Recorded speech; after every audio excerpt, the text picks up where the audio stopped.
This is the brief on Barcelona's 2026-27 La Liga opener. Defending champions Barcelona kicked off with a massive 5-0 win over Elche, but behind that flawless scoreboard, a glaring roster gap and a heartbreaking injury threatened their title defense. First, their makeshift attack actually thrived. With the center forward spot vacant, winger Raphinha was forced into a central striker role. Well, it worked brilliantly. He scored twice, alongside Fermin Lopez's double, and a goal from new signing Karim Adeyemi. But using a winger up top is kind of like using a Swiss Army knife when you really need a scalpel. It worked today, but is it a sustainable long-term strategy? Second, their urgent search for a striker. You'd think 5 goals keeps manager Hansi happy, right? But Flick warned that lacking a natural center forward is a critical dilemma. With the transfer window shutting late August, he's set for a crucial summit with sporting director Deco. They're bound by strict financial limits. If they can't snag a bargain, will this tight budget force makeshift solutions all year? Finally, we gotta talk about star midfielder Gavi's terrifying injury. Forced off in tears in the 44th minute and replaced by Pedri, he injured the exact same right knee that suffered a severe tear in 2023. A 5-0 opening day is usually a dream, but losing a foundational player casts a massive shadow. Flick noted Gavi felt slightly better post-game, but they're holding their breath for MRI results. Barcelona proved their attacking firepower, but the coming days in the transfer market and medical room will truly define their season. So FC Barcelona just won their 2026-27 La Liga opener. Yeah. 5-0 away at Elche on August 23rd.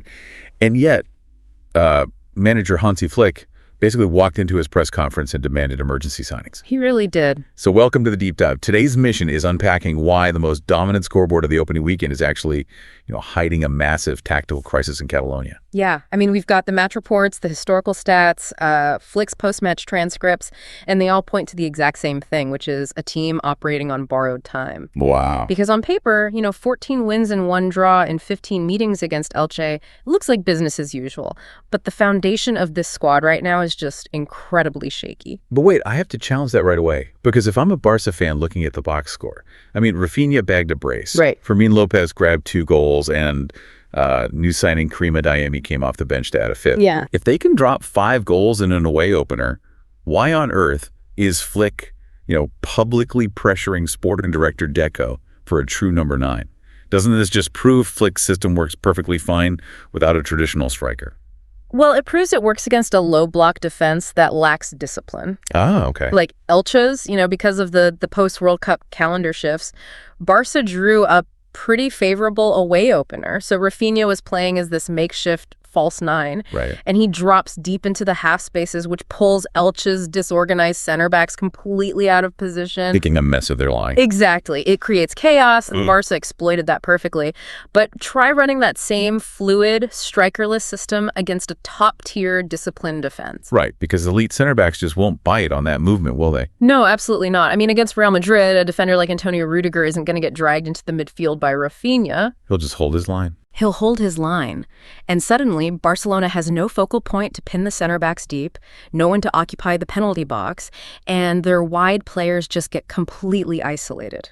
Oh, wow. Flick knows this is just a temporary Band-Aid. That's why he bypassed all the usual PR and just blatantly told the press they have to talk next week to sign a natural striker before the transfer window closes. It's like, when you slap a piece of black electrical tape over the check engine light on your dashboard? Yes. That is exactly it. Sure, you can hit 80 miles per hour on a completely flat highway against Elche, the radio's blasting, everything feels great, but without that actual engine block, like a true center forward to anchor the attack, you have 0 chance of climbing the mountain when the terrain gets steep. And the strain of driving with that missing piece, it doesn't just affect the attack, it cascades through the entire tactical setup. How so?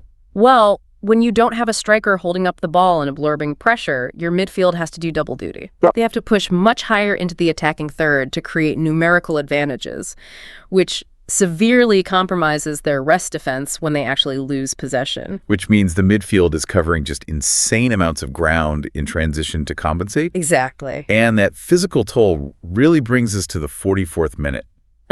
Because just before halftime, the entire mood of this 5-0 blowout instantly evaporated. It did. When Gavi went down in tears. Ugh, it was devastating to watch. The tactical strain we just talked about, it requires this relentless pressing engine to function, and Gavi is the absolute heartbeat of that midfield. Seeing him grab that right knee, I mean, the exact same one where he suffered that severe ACL and meniscus tear back in November 2023. Yeah. It just sucks all the air out of the stadium. Every single Barca supporter's mind immediately went to the absolute worst case scenario. You could see the players on the pitch just freeze.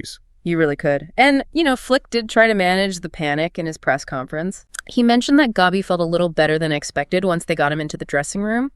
But the psychological weight of this on a squad trying to defend a league title is immense. Oh, I can't even imagine. You're asking players to execute a high-intensity, demanding system while constantly terrified that their key personnel are just one awkward challenge away from a season-ending relapse. So for any listener celebrating this 5-goal masterclass, the upcoming schedule is staring right back at them as a massive reality check. Yeah.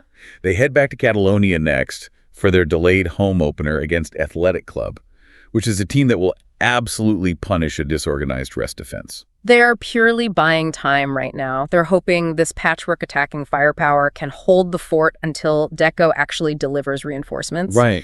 And just praying the midfield doesn't physically collapse under the demands of Flick's system in the meantime. Which leaves us with this reality. The first El Clasico is scheduled for October 25th. If Gavi fails to secure a real striker before the summer window shuts, can a team really win a championship relying on a makeshift forward line, all while holding their breath on every single MRI result? I mean, just how many miles can you drive with tape over the check engine light before the whole thing breaks down?